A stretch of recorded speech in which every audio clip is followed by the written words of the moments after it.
तो आज आम देखिए कि एनआईटी जामशेदपुर गेस्ट कोच जो बाहरी तार फॉर्म केमती फिलअप करा जाए। तो ये तो फास्ट आप फोटो देवे तापर ये आप लिखे गेस्ट कोच तार नेम ऑफ द एप्लिकेंट माने आप ना देवे तार आप बापा ना देवे तार तले डेट ऑफ बर्थ देवे।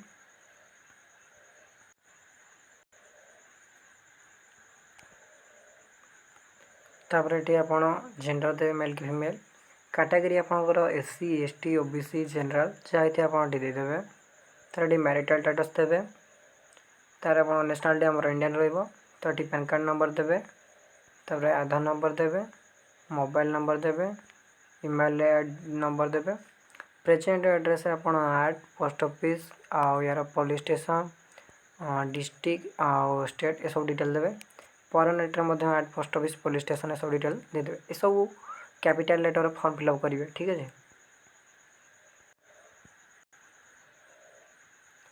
तार ये आपंकर टेन्थ ये टेन्थ लिखे तार कौ इयर पास आउट से बोर्ड तार कौन थी सब्जेक्ट सब सब्जेक्ट देवे मार्क के रखिंट फुल मार्क के परसेंटेज के आप प्लस टू देवे प्लस थ्री देवे जो पीजी करते पीजी देदेवे।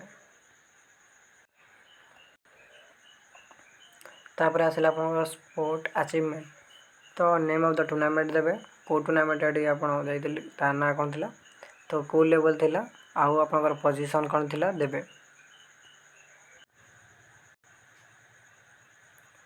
तापर आसला आप कोचिंग एक्सपीरियंस को पोस्ट आपंकर कौन थी देवे तापर ता ऑर्गेनाइजेशन नेम देवे केते स्टार्ट कले काम आउ केते पर्यंत कले रिमार्क रे आपणकर कौन माने डिस्क्रिप्शन कौन अच्छे आप देदेवे तार नॉलेज ऑफ कंप्यूटर तो ये यस लिखे एनी अदर रिलेवेंट इनफॉरमेशन थिले आप देवे ना ब्लैंक छाड़े किसी असुविधा ना। तापर आसला आप डिक्लेरेशन तो ये आप निजर गोटे सिग्नेचर मारे तार डेट देवे तार आप गाँ ना देवे प्लेस रे। तो ये तो थिला आज यार फॉर्म केमती फिलअप करा जाए।